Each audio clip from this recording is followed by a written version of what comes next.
Bismillahirrahmanirrahim. Assalamu alaikum students. Today we have second lecture from chapter number 1 that is fundamentals of chemistry. Student आज के lecture में हम free radical के बारे में स्टडी करेंगे कि फ्री रेडिकल क्या होता है. ठीक है बेटे, फ्री रेडिकल बेसिकली एक एटम या ग्रुप ऑफ एटम से ही लिंक्ड होता है, लेकिन इसके ऊपर जो है इलेक्ट्रॉन का जो नंबर है वो ऑड होता है. ठीक है, अब फ्री रेडिकल के बारे में स्टडी करते हुए मैं आपको बताती हूँ कि एटम या एटम्स का ऐसा ग्रुप जिसके ऊपर ऑड नंबर ऑफ इलेक्ट्रॉन हो उसको हम फ्री रेडिकल कहते हैं. बेटे ऑड नंबर्स का पता है आपको, like 1, 3, 5, 7, 9, 11 and so on. These are called odd numbers. ठीक है बेटे, ऑड नंबर की बात हुई है. ऑड नंबर में फिर हमारे पास 1, 3, 5, 7, 9 और 11 आ रहे हैं, यानी कि ये पेयर्ड नहीं है. ठीक हो गया बेटे. इसी तरह अगर हम बात करें ऑड नंबर की तो हमें पता होगा कि ऑड नंबर जो होते हैं वो अनपेयर्ड होते हैं, वो पेयर की फॉर्म में नहीं होते. जबकि इवन नंबर जो होते हैं जैसे कि 2, 4, 6, 8, 10 and 12 so on, these are called even number and are also paired. बेटे पेयर बन रहा है ना. पेयर कैसे बनता है? दो का पेयर होता है, सिंगल चीज़ का तो पेयर नहीं होता. अब हमारे पास सिंगल कोई चीज़ पड़ी है वो पेयर में तो नहीं होगी, वो अनपेयर है. हमारे पास शूज़ होते हैं वो पेयर की फॉर्म में होते हैं. 2 शूज़ मिलके एक पेयर बनता है. ठीक है, अब 3 शूज़ आपके पास हो, एक मिसिंग हो, अल्टीमेटली हमारे पास पेयर तो कंप्लीट नहीं है ना. एक पेयर कंप्लीट है, दूसरा जो शूज़ है वो अभी अनपेयर्ड है. ठीक हो गया. तो बेटे ये कॉन्सेप्ट है बेसिकली अनपेयर्ड का और पेयर्ड का. तो आपको याद हो गया होगा अब कि एटम और ग्रुप ऑफ एटम जिसके ऊपर नंबर ऑफ इलेक्ट्रॉन ओड हो यानी कि अनपेयर हो उसको हम कहते हैं फ्री रेडिकल.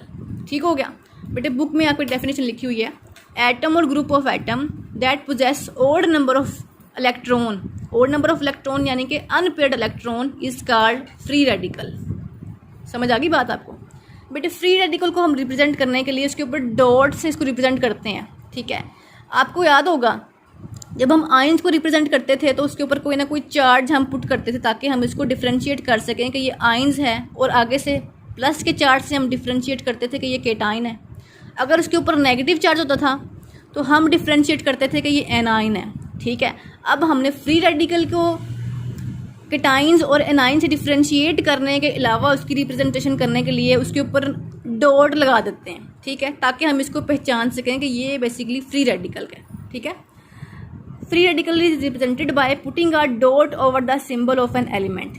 बट किसी भी एलिमेंट के ऊपर डॉट का सिंबल पुट करने से हम फ्री रेडिकल को रिप्रेजेंट करते हैं.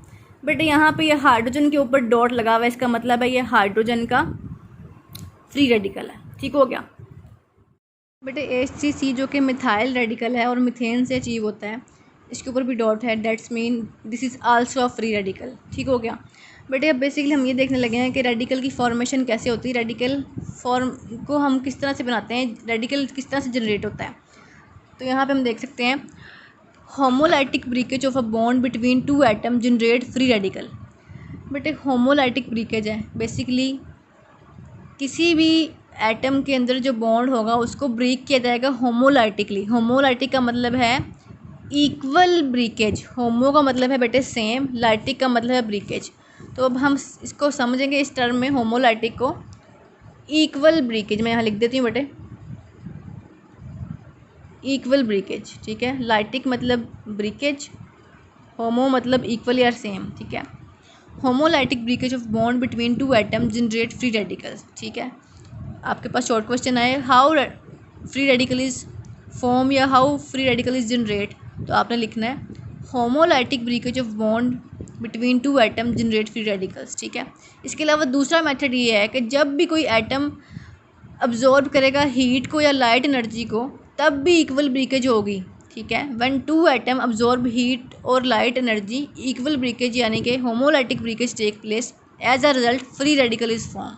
ठीक हो गया बेटे. हमारे पास एक दूसरी टर्म एक और भी है कि फ्री रेडिकल जो है वो रिएक्टिव स्पीशीज़ है. बेटे इसकी क्या वजह है? बेटे बात ये है कि फ्री रेडिकल्स के पास ना टेंडेंसी होती है कि वो अपना ऑक्टेट जो है, ऑक्टेट यानी कि अपने 8 वाली कैपेसिटी, 8 इलेक्ट्रॉन्स रखने की कैपेसिटी जो कि आउटर मोस्ट सेल में इलेक्ट्रॉन 8 होने चाहिए, उस रूल्स के तहत, ऑक्टेट रूल के तहत, आउटर मोस्ट शेल में 8 इलेक्ट्रॉन रखना हम कहते हैं ऑक्टेट ओबेइंग रूल, ठीक है।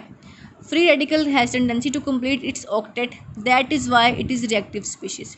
अगर बस शॉर्ट क्वेश्चन आए why free radical is reactive species, तो आपने लिखना है free radical has tendency to complete its octet, that is why it is reactive species, ठीक है। ऑक्टेट का मतलब बेटे आपको याद है ना 8, ठीक है। मैंने आपको बताया था ऑक्टेट रूल का जब हम वैलेंस और वैलेंसी के बारे में पढ़ रहे थे, तो ये इसका आंसर है।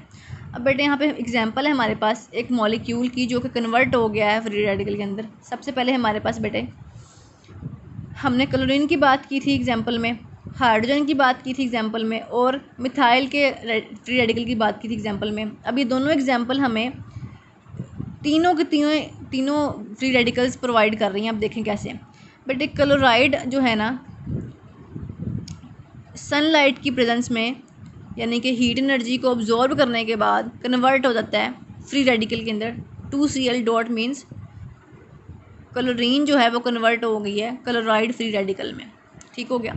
बट इस तरह हमारे पास मीथेन है जो सनलाइट ऑब्जॉर्व करने के बाद होमोलाइटिक ब्रेकेज करते हुए मिथाइल फ्री रेडिकल के अंदर और हाइड्रोजन फ्री रेडिकल के अंदर कन्वर्ट हो गई है। हमने एग्जांपल में पढ़ा था hydrogen free radical, chloride free radical, methyl free radical. तो हमारे पास इन दो एग्जांपल्स के साथ यानी कि मॉलिक्यूल जब हीट एनर्जी ऑब्जॉर्व करेंगे होमोलाइटिक ब्रेकेज होगी, क्लोरीन कन्वर्ट हो जाएगा क्लोराइड फ्री रेडिकल के अंदर, मीथेन कन्वर्ट हो जाएगा मिथाइल फ्री रेडिकल के अंदर और हाइड्रोजन फ्री रेडिकल के अंदर।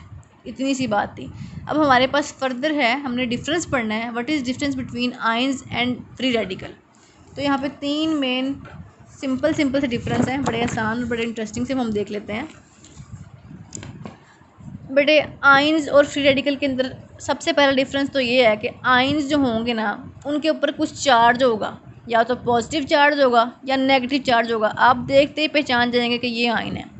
फ्री रेडिकल जो है उसके ऊपर ओड नंबर ऑफ इलेक्ट्रॉन होगी यानी कि अनपेयर्ड इलेक्ट्रॉन होंगी और डॉट के साथ उसको हम रिप्रेजेंट करेंगे, तो आप देखते ही पहचान जाएंगे कि ये फ्री रेडिकल है, ठीक है। दूसरे डिफरेंस की तरफ हम चलते हैं।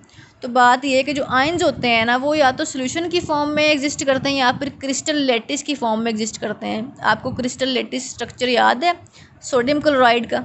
सोडियम क्लोराइड के अंदर सोडियम जो है वो केटाइन है और क्लोराइड जो है वो एनाइन है। बेसिकली दोनों आयंस की एग्जांपल हैं, ठीक है ना। और ये क्रिस्टल लेटिस की फॉर्म में एग्जिस्ट करते हैं। जबकि फ्री रेडिकल जो हैं ये सोल्यूशन में या फिर एयर में दोनों जगह पे एग्जिस्ट कर सकते हैं, ठीक हो गया।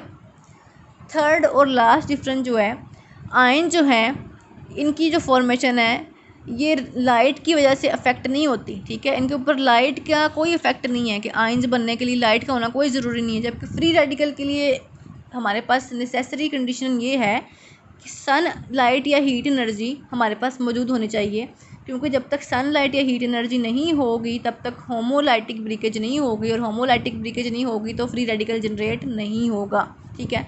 आपकी बुक के लिहाज से देख लेते हैं हमने आज के लेक्चर में कितना कवर किया है। बेटे पेज नंबर 815 से हमने फ्री रेडिकल का स्टार्ट किया पढ़ना, ठीक है। और बेटे पेज नंबर 16 तक हमने डिफरेंस के साथ जो डिफरेंस थे बिटवीन यहाँ तक हमने पढ़ लिया, ठीक है।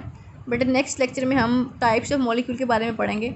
आज का लेक्चर यहीं तक था, इसको 1-2 बार रिवाइज़ कर लीजिएगा ताकि आप अच्छी तरह इसको असेस कर सकें, ठीक है बेटे। अल्लाह हाफिज़।